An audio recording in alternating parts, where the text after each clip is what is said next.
మాతృదేవోభవ. నీ ఆశావక దృక్సరోజలములన్నిత్యం మునే మున్గి పలుకులమ్మా. నీ ఆశావక దృక్సరోజలములన్నిత్యం మునే మున్గి ఈ స్థాయిన్ బొడగంటినంసని మహాసంతోషమున్ పొందెదన్. నీ ఆశావక దృక్సరోజలములన్నే మున్గి ఈ స్థాయిన్ బొడగంటినంసని మహాసంతోషమున్ పొందెదన్. గేయంబున్నను గాయముల్ తొలగునే గీర్దేవత. గేయంబున్నను గాయముల్ తొలగునే గీర్దేవత. తాత్విక స్థాయిన్ నాకుననుగ్రహించి జనికిన్ సార్థక్యమున్ గూర్పుమా. తాత్విక స్థాయిన్ నాకుననుగ్రహించి జనికిన్ సార్థక్యమున్ గూర్పుమా. జనికిన్ సార్థక్యమున్ గూర్పుమా. ఏబిఎన్ ఆంధ్రజ్యోతి ప్రేక్షక మహాశయులందరికీ నవజీవన వేదం అనే కార్యక్రమంలో 431వ భాగానికి స్వాగతం పలుకుతున్నాం. దైవ ప్రార్థన చేసేటప్పుడు ఎప్పుడూ దృష్టిలో పెట్టుకోవలసింది, కోరికల మీద కోరికలు, కోరికల మీద కోరికలు కోరడం మొదలు పెడితే జీవితాంతం ఉంటాయి. లక్ష్మీదేవిని సంపద కోసం ప్రార్థించడం అనేది ఒక అవసరం వరకే ఉండాలి, ఆ తర్వాత మానేయాలి. ఇంకా ప్రార్థన మానేయద్దు, ఈ కోరిక మానేయాలి. లక్ష్మీదేవి కూడా మోక్షం ఇవ్వగలదు, సరస్వతీదేవి కూడా ఇవ్వగలదు. శివుడు, రాముడు, కృష్ణుడు ఏ రూపమైనా సరే ఈ రూపాలు కేవలం మన భావన కోసం ఏర్పడినవే. మన మన మనస్సు మనం రూపంతో ఉన్నాం కాబట్టి మనకు ఆరాధించడానికి కూడా ఒక రూపం కావాలి. అందుకని ఋషులు ఏర్పాటు చేశారు, వారు దర్శించారు, మనకిచ్చారు. మనం అసలు రూపాన్ని దర్శించలేకపోయినా ఈ రూపాన్ని దర్శించుకుని ఆనందిస్తాం. ఎప్పుడు డబ్బు అనేది కేవలం తిండి, బట్ట, వసతి అంతవరకే అవసరం. ఇక జీవితాంతం కోట్లు కోట్లు అవసరం అనేది ఇలా ప్రతి వాళ్ళు అనుకోబట్టి లోకం ఎంత కుళ్ళిపోయిందో మనం చూస్తున్నాం. ఆ ప్రాథమిక అవసరాలు తీరాక ఎప్పుడు జ్ఞానం, అది సరస్వతీదేవి ఇవ్వాలి. ఇంకప్పుడు ఏ దేవతనైనా మనం అడగాల్సింది ఈ జ్ఞానమే. అందుకని నేను ఎప్పుడో 96లో సహస్రావధానం చేశాక, అమ్మా ఒక సహస్రావధానం చేశావు, 92 విజయదశమి నాడు అవధానం మొదలు పెడితే అష్టావధానం 3.5 ఏళ్ళు గడవకుండా సహస్రావధానం చేసావమ్మా. నా సాటి వాళ్ళకి ఆ స్థాయికి రావడానికి 15-20 ఏళ్ళు పట్టింది, నాకు 3.5 ఏళ్లలో సాధ్యం చేశావు. ఇంతకంటే ఏం కావాలి? నీ ఆశావక దృక్సరోజలములన్ నిత్యం మునే మున్గి ఈ స్థాయిన్ పొడగంటినంచని మహాసంతోషమున్ పొందెదన్. ఎప్పుడో 97లో అల్లిన ప్రార్థన ఇది సరస్వతీదేవి గురించి. సహస్రావధానమైన ఒక 6 నెలలకి. ఇన్నాళ్ళకి ఇంతమంది అవధానంలో ఓ గుర్తింపు తీసుకొచ్చి, సహస్రావధానంలో అప్పట్లో 3 ఉండేవాళ్ళం. మేడసాని మోహన్ గారు మొట్టమొదట చేసిన వ్యక్తి 96 జనవరిలో, 96 ఫిబ్రవరిలో మాడుగుల నాగపణి శర్మ గారు, 96 మే నెలలో నేను. పైగా చిత్రంగా 3 ప్రాంతాల్లో చేశాం. మోహన్ గారు తిరుపతిలో చేశారు, రాయలసీమ ప్రతినిధిలాగా. నాగపణి శర్మ గారు హైదరాబాదులో చేశారు, తెలంగాణ ప్రతినిధిలాగా. నేను కాకినాడలో చేశాను, ఆంధ్ర ప్రతినిధిలాగా. అలా ఏదో ముగ్గురే అని సమస్యలు కూడా ఇచ్చేవారు, చాలా అందంగా చెప్పేవారు. సరస్వతీదేవికి 3 కుమారులు అని. అలాగా ఉన్న రోజుల్లో ఆ స్థాయి నాకు ఇచ్చావమ్మా. నిజానికి వారిద్దరూ ఇంకా అంతకంటే బాగా అనుభవజ్ఞులు ఉన్నారు. కడిమేళ్ల వారు వాడు ఇంకా ఉన్నారు. నాకంటే బాగా అనుభవజ్ఞులు చాలామంది ఉన్నారు. వారితో సమానమైన స్థాయిని ఇచ్చావమ్మా. ఇవాళ వాళ్ళ పేర్లతో పాటు నా పేరు కూడా చెబుతున్నారు, బాగుంది. కానీ గేయంబున్నను గాయముల్దొలగునే గీర్దేవత. సరే, కవిత్వం ఉంటే జీవితంలో అన్ని దుఃఖాలు పోతాయా? పైగా ఈ దుఃఖాన్ని చెప్పుకుంటూ కవిత్వం అనే సాధనం దొరికింది కాబట్టి ఇంకా ఎక్కువ చెబుతూ ఉంటాం. ఎందుకంటే అనుభూతి చెందితే కానీ కవిత్వం రాదు. అనుభూతి చెందడం మొదలు పెడితే దుఃఖం అలాగే ఉంటుంది. ఇక అనుభూతి ఆగాలగా. అంచేతను అది బాగానే ఉందమ్మా, కానీ ఎప్పుడు సాహిత్య జ్ఞానం అనే తత్వజ్ఞానం కింద మారాలి. అందుకని అమ్మ తాత్విక స్థాయిన్ నాకును అనుగ్రహించి జనికిన్ సార్థక్యమున్ గోర్పవి. ఇక మీద తత్వస్థాయిని కలిగించి, వేదాంత పరిజ్ఞానాన్ని కలిగించి, అధ్యాత్మ జ్ఞానాన్ని కలిగించి ఈ పుట్టుకకి సార్థకత కలిగించవమ్మా. లేకపోతే ఈ పద్యాలు పాడుకుంటూ అవధానాలు చేసుకుంటూ నేను గొప్ప అవధానం అంటే నేను గొప్ప అవధానం అంటూ పోటీలు పడుతూ ఊరికే దత్తపదులు సమస్యలు పూర్తి చేసుకుంటూ కూర్చుంటాం జీవితం అంతా. ఇంకా ఒక దశలో కవి ఒక తాత్విక స్థాయి ఎదిగిన తర్వాత ఇవన్నీ సర్కస్ ఫీట్ లాగే కనపడతాయి. ఇంకా ఎంత చేసినా అంతులేదు, దానికి ఇచ్చేవాళ్ళు ఇస్తూనే ఉంటారు, చేసేవి చేస్తూనే ఉంటాం. ఆ ప్రజ్ఞలోనో ఆ ప్రతిభలోనో పడి ఉండిపోకూడదు. ఈ ప్రజ్ఞ ఆ ప్రతిభ అపూర్వమైనటువంటి తత్వజ్ఞాన స్థాయికి వెళ్ళాలి అని నేను నిజంగానే అమ్మవారిని సరస్వతీదేవిని ప్రార్థిస్తే ఆశ్చర్యకరంగా 97-98 నాటికి నాకు ఆ పుస్తకాల మీద ఆసక్తి పెరిగి యోగ వాసిష్టం దొరికింది. ఎక్కడ దొరికింది అంటే చిత్రం అంటే మా ఇంట్లో దొరికింది. ఇప్పుడు 58లో పుట్టాను, 98 వరకు 40 ఏళ్ళు వచ్చే వరకు నాకెందుకు అది చదవాలని అనిపించలేదు. మా ఇంట్లో ఉంది, మా నాన్నగారు ఇచ్చింది, మా తాతగారిది అది నిజం చెప్పాలంటే. ఇప్పుడు 1910లో అచ్చు అయింది, ఇప్పుడు 100 ఏళ్ళు దాటిపోయింది. వెన్నెలకంటి సుందరరామ శర్మ గారు దాని గ్రాంథికంలో చక్కని వచనం రాశారు. మూలం వాల్మీకి మహర్షి. పాతూరి రామాంజనేయులు గారు ఆయన సంకలనం చేశారు, దాన్ని పరిష్కరణ చేసి. అది అంతవరకు ఉంది, కాగితాలు ముట్టుకుంటే ఒడిగిపోయే స్థితిలో ఉంది. మా ఇంట్లో నా గ్రంథాలయంలో మా నాన్నగారు నాకు ఇచ్చిన పుస్తకాల్లో ఉంది. నాకెందుకు చదవాలనిపించలేదు. అప్పటి నుంచి ఎందుకో ఈ పద్యం రాసి అమ్మవారిని కోరాక ఏమిటో దాని మీద పడిన దృష్టి.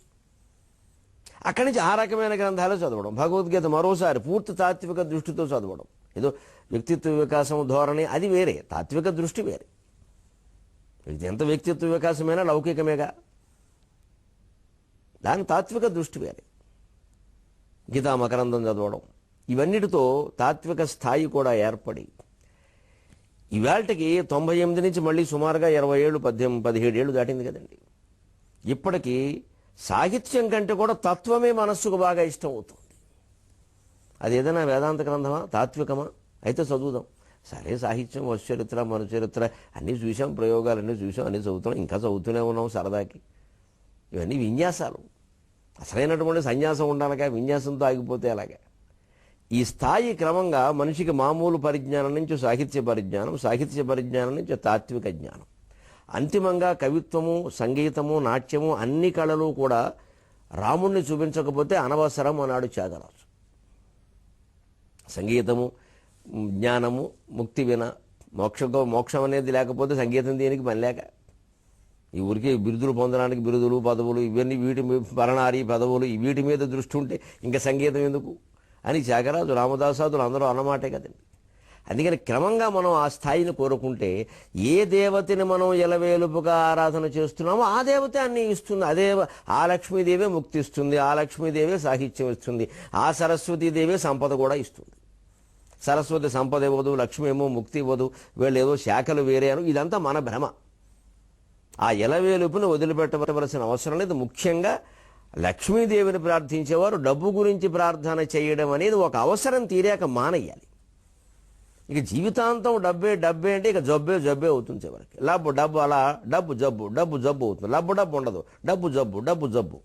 డబ్బు దాని ద్వారా జబ్బు దాని ద్వారా డబ్బు, అంతే. ఆ డబ్బు వారికి, వైద్యులకి.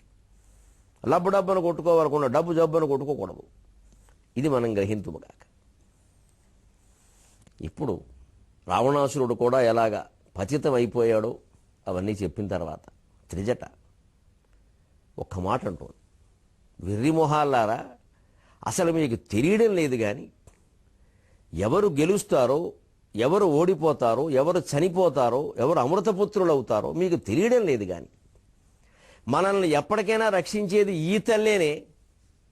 ప్రణిపాత ప్రసన్నాహి మైథిలీ జనకాత్మజ, ప్రణిపాత ప్రసన్నాహి మైథిలీ జనకాత్మజ, అలమేషా పరిత్రాతుం రాక్షస్యో మహతో భయాత్, అలమేషా పరిత్రాతుం రాక్షస్యో మహతో భయాత్.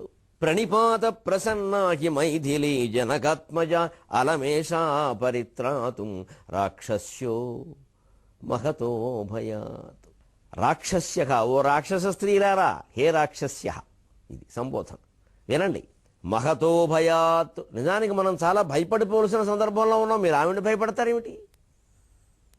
ఆత్మన్యూనతా భావన ఉన్న వాళ్ళని మీరు గమనించండి, ఆత్మ ఆధిక్య భావనని ప్రదర్శిస్తారు.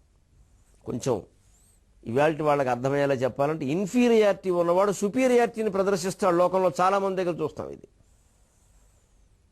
లోపల లోపల ఉన్నదంతా ఇన్ఫీరియారిటీ, నేను తక్కువ వాడిని, నేను సంపాదించట్లా, నాకు సరైన ఉద్యోగం లేదు, నాకు సరైన ఆదాయం లేదు, లేకపోతే ఇంతమంది పండితుల్లో నేను పండితుడు కాదు, ఇంతమంది జ్ఞానంలో నేను జ్ఞానిని కాదు, ఇంతమంది అందమైన వాళ్ళలో నేను అందమైన వాడిని కాదు, ఇంతమంది ఆరోగ్యవంతుల్లో నేను ఆరోగ్యవంతుడు కాదు, ఇంతమంది పెళ్ళి అయిన వాళ్ళలో నాకు పెళ్లి కాలేదు, ఇంతమంది సంసారాలు బాగున్నాయి, నా సంసారం బాగుండలే, ఏదో ఒకటి ఉంటుందండి. ఇది ఉన్నవాడు తనకి లేదనే దాన్ని గ్రహించకపోగా అందరికంటే తానే అధికుండి అని మాట్లాడతాడు. ఇది తన లోపలి ప్రశ్నలకి సమాధానం చెప్పుకునే ప్రయత్నం. మనం కంగారు పడక. అంత అహంకారం ప్రదర్శిస్తున్నాడు అంటే లోపల ఆత్మన్యూనతా భావన చాలా ఉందన్నమాట. ఆ లోపల ఉన్న అసలు విషయాన్ని అంగీకరించడం ఆయనకి ఇష్టం లేదు. నాకేదో డబ్బు అవసరం లేదు అన్నట్టు మాట లేదు, డింకిలు కొడుతున్నా ఇంట్లో అక్కడ. నాకు డబ్బు అంటే చికాకండి అంటే చికాకేమీ లేదు, రావట్లేదు, ఇలా మాట్లాడతాడు. అలాగే సరిగ్గా భయపడేవాడే మనల్ని ఎక్కువ భయపడతాడు. అదే ఇక్కడ చెబుతోంది త్రిజట. అంచేత మనల్ని ఎక్కువ బెదిరిస్తున్నాడు, భయపడుతున్నాడు అంటే వాడు భయపడుతున్నాడు అనమాట. మనం ఆ విషయం ముందు గ్రహించాలి, మనం భయపడిపోకూడదు. ఓహో ఇంత బెదిరిస్తున్నావు అంటే నీకు చాలా భయం ఉంది నేనంటే, లేకపోతే నన్ను ఎందుకు ఇంత బెదిరించను, నీకు నిద్ర అట్టట్లేదు, నీకు రోజు నేనే కళ్ళకి వస్తున్నా అని ఒక్క డైలాగ్ వేసామనుకోండి, ఇంక మాట్లాడి ఇంకా ఓహి బాబా వీడు మనకు లొంగేయలేడు ఆయన. అంతేగాని ఏం నలిపామనుకో అంతే, మొత్తం పీకలు నలిపేస్తాడు. ఈ ధైర్యమే మనిషిని కాపాడుతుంది. అదే మనకి త్రిజట బోధిస్తుంది ఇక్కడ. ఏముందయ్యా త్రిజట, 3 పాయలయ్యా, సత్వరజస్తమో గుణాలు, నీకేనా అంతే వాడికేనా అంతేనయ్యా, అనవసరంగా వాడికి నువ్వు భయపడతావు ఏమిటి? పైగా వాడి దుర్మార్గం మనది సన్మార్గం, ఎందుకు భయపడాలి? దుర్మార్గుడు భయపడాలండి లోకంలో, సన్మార్గులు భయపడతారు ఏమిటండి విచిత్రంగా. మంచితనం ఉండాలి, మెత్తదనం పనికిరాదు. ఆ మెతకదనం ఉండడం వల్లే మంచివాళ్ళు భయపడుతున్నారు. మంచితనంతో పాటుగా కాస్త దృఢంగా ఉండాలి, బలంగా ఉండాలి. ఏమిటి నువ్వు తప్పు చేసి నానంటావేంటి, నువ్వు తలంచుకో, ఇలా మాట్లాడాలి ఖచ్చితంగా. అప్పుడు ఎదుటి వాళ్ళు దారికి వచ్చి తీరతారు, రాకపోయినా మనకేం బెంగలేదు. ఇది ఒకటే దారి కాదు, ఇక్కడ 100 దారులు ఉన్నాయి బతకడానికి. ఇది ధైర్యం, అది మనకి సుందరకాండ కలిగిస్తుంది. మీకు తెలియట్లేదు కానీ వెర్రి మొహాలారా, మీరు భయపడి ఆ భయాన్ని కప్పెట్టుకుందుకు ఆ అమ్మాయిని భయపడుతున్నారు మీరు. ఏషా మహతః భయాత్ పరిత్రాతుం అలం. మనకి రాబోయేటువంటి భయంకరమైన ఆపద ఉందే, రామరావణ యుద్ధం, రావణాసురుడు నాశనం అయిపోవడం, లంకా దహనం లాంటివి. ఆ ఆపదల నుంచి మనల్ని కాపాడేది ఈ తెల్లేనే. అంటే హనుమంతుడు త్వరలో లంకా దహనం చేయబోతున్నాడు. ఆ లంకా దహనంలో మీ ఇళ్ళు వాకిళ్ళు మిగడాలంటే ముందు ఇవిడ కాళ్ళు పెట్టుకోండి. ఇది ఇందులో స్ఫురణ, ఇది స్ఫురణ ధ్వని అంటే అది. అంతే జరిగిందిగా. నిజంగా లంకా దహనం జరిగినప్పుడు ఎవరు సీతాదేవిని ఆశ్రయించారో, అటువంటి ధర్మాన్ని ఆశ్రయించారు. సీతాదేవి అంటే ధర్మం, ధర్మాన్ని ఎవరు ఆశ్రయించారో వారి ఇళ్ళు తగలబడలేదు. విభీషణుడి ఇళ్ళు, వారి బంధువుల ఇళ్ళు అన్నీ తగలబడలేదంటే లంకలో. రామాయణం చదువుకోండి, చాలా పద్ధతిగా జరిగింది అది. ఇది ప్రణాళికాబద్ధంగా. కనిపించిందల్లా అంటించలేదు హనుమంతుడు, అలాంటి వాడు కాదు ఆయన. భగవంతుడు ధర్మప్రియుడు, స్తోత్రప్రియుడు కాదు. ధర్మం చేయాలి, ధర్మంగా ఉండాలి. మనం ధర్మంగా ఉంటే మనకు ఖచ్చితంగా రక్షణ దొరుకుతుంది. ధర్మ రక్షణ కోసమే భగవంతుడు అవుతారు. రాముడైనా కృష్ణుడైనా హనుమంతుడైనా ఎవరైనా అంతే. వారెందుకు అధర్మాన్ని కాపాడతారు? ధర్మానికి హాని కలిగితే భగవంతుడు ఎందుకు? అందుకే మనల్ని రక్షించేది ఈ తల్లి. మీరు ఈవిని ఆశ్రయించండి. అందుకే ఆవిడ ఎలాంటిది ఆశ్రయిస్తే ప్రణిపాత ప్రసన్నాకి. ఎవరైతే ప్రణిపాతం, నిపాతము అంటే కింద పడడం, ప్రణిపాతం అన్నాడు పైగా. సంపూర్ణ శరణాగతి, అది వేదాంత పరిభాషలో సంపూర్ణ శరణాగతి. నిపాతం అంటే మామూలుగా భాష ప్రకారం పడిపోవడం, సంస్కృతం కింద పడిపోవడం. యుద్ధరంగంలో పడిపోవడం నిపాతు నిపాతితాహ అంటే కింద పడిపోయారని అర్థం. అయితే మృత్యువు చెందారని కూడా వస్తుంది. దాన్ని వ్యాకరణంలో పడితే నిపాత సూత్రాలు అంటారు. మళ్ళీ అదో చిత్రం. అంటే ఒక 100 పదాలు ఉంటే దాని నుంచి ఏదైనా తీసుకుని ఒక సూత్రం రచించి పదాలన్నీ ఇలా ఉంటాయంటారు. ఒక్క పదమే ఉంటుంది. కద్రువ నాగమాత నిపాత సూత్రము అని చెప్పేవారు మాకు.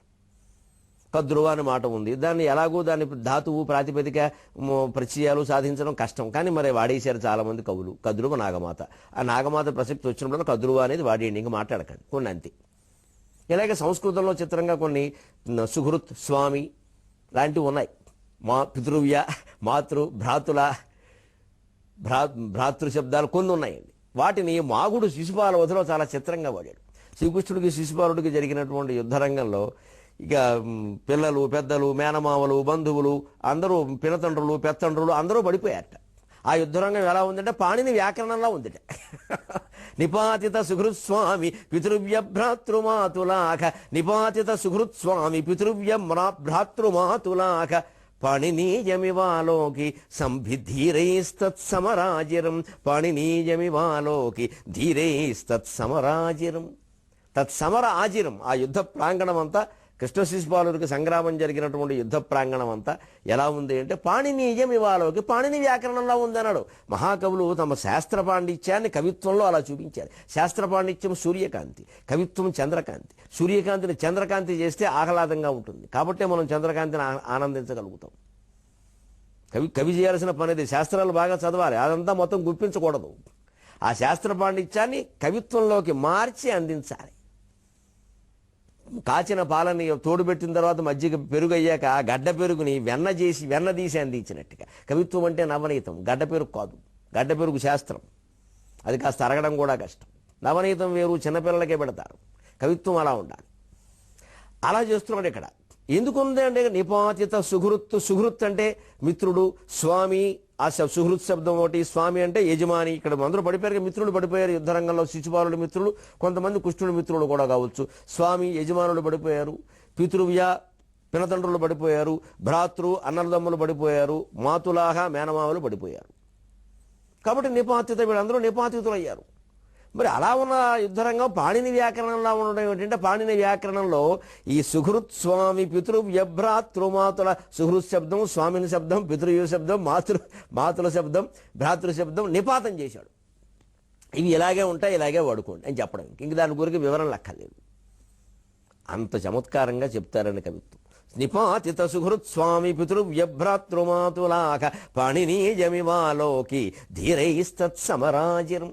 ఆ నిపాతం అంటే పడిపోవడం, ప్రణిపాతం అంటే శరణాగతి. నిపాతం వల్ల నష్టం కలుగుతుంది, ప్రణిపాతం వల్ల లాభం కలుగుతుంది. వెర్రిమొహాలారా, అమ్మవారు ప్రణిపాత ప్రసన్న, శరణాగతి చెందితే కాపాడుతుంది. రామచంద్రమూర్తి భార్య ఏమనుకుంటున్నారు? ఆయన ఏమన్నాడు? ఆయన లక్షణమే ఇది. సకృదేవ ప్రపన్నాయ తవాస్మీతి చ యాచతే అభయం సర్వభూతేభ్యో దదామి ఏతద్వ్రతం మమ. నన్నెవరు నామా నీవాడజుమి, నన్ను మరవకుమి అని ఎవరు నా పాదాలు పట్టుకుని నన్ను శరణు వేడతారో నేను వాడిని కాపాడ తీరతాను. ఏదైనా సరే, ఎంత ఇబ్బంది పడైనా సరే నేను కాపాడి తీరతాను. దానికోసం ఏ అవతారమైనా ఎత్తుతాను, ఎక్కడికైనా పెడతాను, ఏమైనా చేస్తాను. ఇంత ప్రేమ భగవంతుడికి భక్తుల మీద. అలా ఆగలే ఇక్కడ. అందుకే త్రిపుర సుందరీకాండ సరిగ్గా లలితా సహస్రంలో ఏముంటుందండి? నకదీతిథి సంచిన్న నమజ్జన తమో గుణ. నమజ్జనులు, నమత్ జన, నమస్కరించే జనుడు. ఎవరు అమ్మవారి పాదాల కేసు చూసి నమస్కారం చేస్తూ ఆ చూపు అమ్మవారి కాలి గోళ్ల మించి తిప్పకుండా అలా ఉంచగలుగుతారో 5 నిమిషాల పాటేనా, వారి మనస్సులో ఉండే తమో గుణాన్ని ఆవిడే పోగొడుతుంది. అసలు అలా చూస్తుంటే పోతుందండి, పోగొడుతుందంటే అర్థం అది. పోగొడుతుంది ఖచ్చితంగా. దాన్నే శ్యామలాదండకంలో ఇంకా చిత్రంగా చెబుతాడు కాళిదాసు. నమ్ర దిక్పాల సీమంతినీ కుంతల స్నిగ్ధ నీల ప్రభాపుంజ సంజాత దూర్వాంకురాశంక సారంగ సంయోగ రింఖన్ నఖేందూజ్వలే ప్రోజ్వలే నిర్మలే. నమ్ర దిక్పాల సీమంతిని, దిక్పాలుల యొక్క భార్యలు, ఏదో ఇంద్రుని భార్య అందరూ కూడా వచ్చి, ఇది అగ్ని భార్య, యముని భార్య, అందరూ కూడా వచ్చి అమ్మవారికి నమస్కారం చేస్తున్నారు. అప్పుడు ఆవిడని మరి పాదాలకి నమస్కారం చేస్తున్నారు. పాదాలు అమ్మవారి యొక్క అనుమతి ఏమీ ప్రత్యేకించి లేకుండానే, అనుకోకుండా అప్రయత్నంగానే అనుగ్రహించాడు. నమ్ర దిక్పాల సీమంతిని కుంతల స్నిగ్ధ నీల ప్రభా పుంజ సంజాత దుర్వాంకురాశంక సారంగ సంయోగ రింఖన్ నఖేందూజ్వలే ప్రోజ్వలే నిర్మలే. నమ్ర దిక్పాల సీమంతిని, అమ్మ దిక్పాలు యొక్క భార్యలు దేవతా స్త్రీలంతా నీకు నమస్కారం చేస్తున్నారు. చేస్తుంటే ఏమంటే సీమంతిని కుంతల స్నిగ్ధ, వాళ్ళ శిరోజాలు అమ్మవారి పాదాల మీద పడుతున్నాయి. మీరు పాదాలకి తల ఉంచి నమస్కారం చేస్తే పడతాయిగా. అవి ఎలా ఉన్నాయి? నీల ప్రభా పుంజ సంజాత, నల్లటి కాంతులతో కనిపిస్తున్నాయి. నల్లటి కాంతులు ఎడుతున్నాయి, ఇంద్రనీలమణుల్లాగా. ఆ శిరోజాలు నల్లగా ఉంటాయి కదా, అవి చూసేట. దుర్వాంకురాశంక, అవి సరిగ్గా నల్లటి కాంతులు అయినటువంటి శిరోజాలు లేత గడ్డి బరకల్లా ఉంటాయి. ఇంద్రనీలమణి సరిగ్గా ఉందో లేదో పరిశీలించాలంటే గడ్డి పరకలకు దగ్గరికే పెడతారు. అదే గడ్డి పరకను ఆకర్షిస్తే అది మంచిది అయినట్టు, లేకపోతే కానట్టు. మణి పరీక్ష చేయడానికి కూడా గరికిపాటి చాలా ఉపయోగపడుతుంది. ఇది మణే కాదా తెలవాలంటే గరికిపాటిని పెట్టాలి అక్కడ. అందుకని నమ్ర దిక్పాల సీమంతిని కుంతల స్నిగ్ధ నీల ప్రభా పుంజ సంజాత. అందుకని ఆ లేత గడ్డి పరకల్లా ఉన్నాయట. ఆ గడ్డి పరకలకు ఆశపడేవి ఎవరు? అమ్మవారి కాలి గోళ్ళు. నీల ప్రభా పుంజ సంజాత దూర్వాంకురాశంక సారంగ సంయోగ రింఖన్ నఖేందూజ్వలే నఖ ఇందు ఉజ్వలే, అమ్మవారి కాలిగోళ్ళు అర్ధచంద్రాకారంలో ఉన్నాయట. అది అందం అలాగే ఉంటాయిగా. మరి అర్ధచంద్రుడైనా పూర్ణచంద్రుడైనా అందులో మచ్చ ఉంటుంది కదా, మచ్చ అంటే లేడే కదా, లేడికి గడ్డి పరకలు కావాలి కదా. అందుకని ఈ దేవతా స్త్రీలు వచ్చి అమ్మవారి పాదాలకు నమస్కారం చేయగానే గడ్డి పరకలు లాంటి వారి శిరోజాలు అందు మీద పడగానే ఆ కాలిగోళ్ల మీద, ఆ కాలిగోళ్ళనే చంద్రాకారాల్లో ఉండేటువంటి హరిని లేడి అప్రయత్నంగా గడ్డి పరకల కోసం ఇలా నోరు చాపిందట. అంటే అమ్మవారి పాదాల కాలిగోళ్ళు ఇలా లేచేయి వాళ్ళని అనుగ్రహించడానికి అన్నట్టుగా చెప్పాడండి. ఏం కవిత్వం, ఏం కాళిదాసు. కవులు కాళిదాసుండు గొప్పరా కవులలోనా అని కరుణశ్రీ గారు అందుకే అన్నాడు. నమ్ర దిక్పాల సీమంతిని కుంతల శ్రద్ధనీల ప్రభాపుంజ సంజాత దూర్వాంకురాశంక, అవి దూర్వాంకురములు అనేటువంటి శంకతో సారంగ సంయోగ రింఖన్ నఖేం దూజ్వలే. సారంగం అంటే లేడి, చంద్రుడు, శివుడు, రకరకాల అర్థాలు ఉన్నాయి. అందుకే సారంగధరి ఏమని 5 అర్థాల కావ్యం రాశాడు ఓ పెద్ద మనిషి. మహానుభావులు ఉన్నారని తెలుగులో, సామాన్యులు కాదు. అసలు ఉక్కు పిండాలి, ఎనప గుండ్లు, ఉక్కు గుండు లాంటి కవులు ఉన్నారు. 5 అర్థాల కావ్యం రాశాడు సారంగధరి ఏమని. ఇన్ని అర్థాలు ఉండబట్టి అలాగా అప్రయత్నంగా అనుగ్రహిస్తూ ఒక సహజం. లేడి గడ్డి పరకలు ఆశిస్తుంది, వాళ్ళ జుట్టు గడ్డి పరకల్లా ఉంది, ఈవిడ కాళ్ళలో నీళ్లు ఉన్నాయి, ఎందుకంటే అవి అర్ధచంద్రాకారంలో ఉన్నాయి. అంటే ఇలా వంగితే చాలు అమ్మవారు అనుగ్రహిస్తుంది, నమస్కరించే ప్రయత్నం చేస్తే చాలు, పూర్తిగా నమస్కారం కూడా చేయక్కర్లా. అలాగ సీత కూడా అంతే. ఎందుకు అనవసరంగా శత్రుత్వం తెచ్చుకుంటారు? ప్రణిపాత ప్రసన్నాకి మైథిలి, మిథిలా నగరంలో పుట్టిన రాజకుమార్తె. జనక మహారాజు ఎంత మహాయోగి. ఆ ఇంట్లో ఎవరికైనా కోపం అనేది ఉంటుందా? యోగం తప్ప. జనకాత్మజ, పైగా జనకుని కుమార్తె. మిథిలా నగరంలో ప్రజలందరూ అంతే. ధర్మవ్యాధుని కథ అక్కడ జరిగింది. ఆ ఇల్లాలు కౌశికుణ్ణి దారిలో పెట్టిన కథ అక్కడ జరిగింది. ఆ ప్రజలందరూ అటువంటి వాళ్ళే. అందులో జనక మహారాజుకు స్వయంగా కుమార్తె. ఎలా ఉంటుంది ఈ విశేషణాలు వాడడంలో ఉద్దేశం అది. అందుకని మహతో భయాత్ ఇక్కడే మనం గ్రహించాలి. స్వల్పమప్యస్య ధర్మస్య త్రాయతే మహతో భయాత్.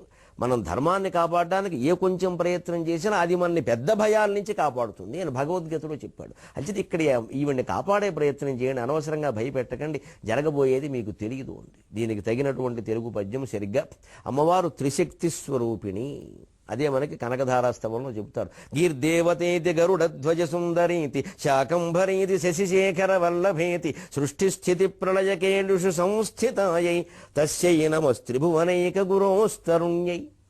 సరిగ్గా దానికి అనువాదంగా మహబూబనగర్ డిగ్రీ కళాశాల ప్రిన్సిపాల్ వెలుదొండ సత్యనారాయణ గారు కనకధారాస్తవం మొత్తం చక్కని పద్యాల్లో రాశారు. ఇంకా తెలుగు కవులు ఎవరో అలా రాయలేరేమో అనిపిస్తుంది నాకు, అంత బాగా రాశారు ఆయన. ఈ పద్యాన్ని ఎంత బాగా రాశారో చూడండి. ఈవేళ తెలుగు పద్యంగా త్రిశక్తి స్వరూపమైనటువంటి అమ్మవారి దయకి పాత్రుడవడం కోసం దాన్ని చదువుకుందాం.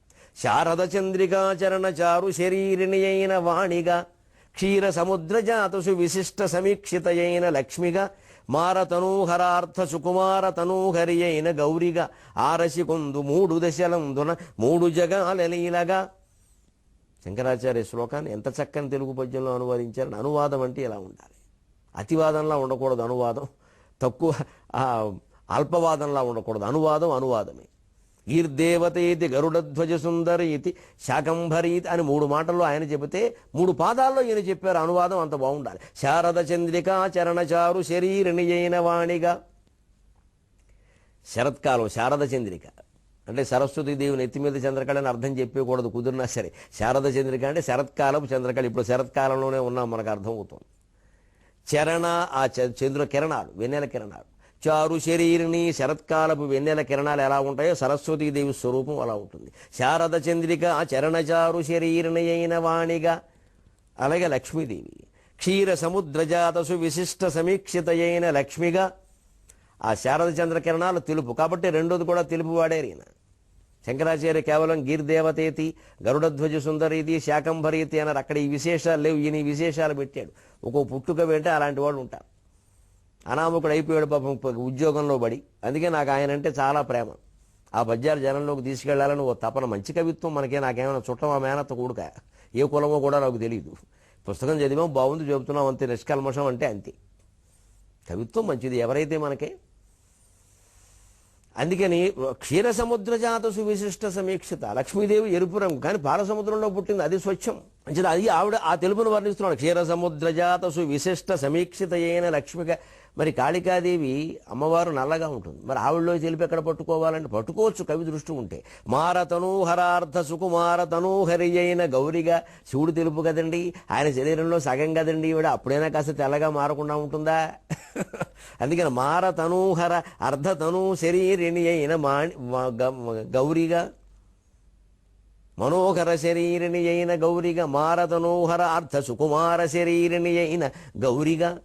మారుని యొక్క మారతనువు హరించిన వాడు శివుడు, ఆయన తనువులో సగం హరించింది ఈవిడ.